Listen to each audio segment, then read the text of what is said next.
Honda City GM2 TMO.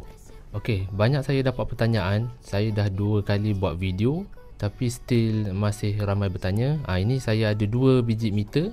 Satu yang facelift, satu lagi biasa. Yang biasa ni warna oren lah. Ramai yang nak convert meter warna oren ni kepada warna putih, backlight warna putih.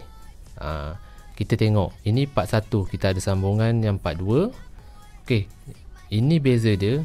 Ini lepas kita buka dia punya meter lens, kita tengok dia punya panel memang warna oren. Jarum pun warna oren, LCD screen tu pun warna oren. Ini board dia. Board ni dia punya sepatutnya LED dia warna oren juga, tapi dah jadi warna putih. Kita tengok hasil dia. Kita pasang balik dia punya cover ni dan kita letak pula dia punya panel ni warna oren ni. Kita tengok apa kesan dia. Backlight warna putih, dia punya panel warna oren. Kalau kita tengok pun still warna oren.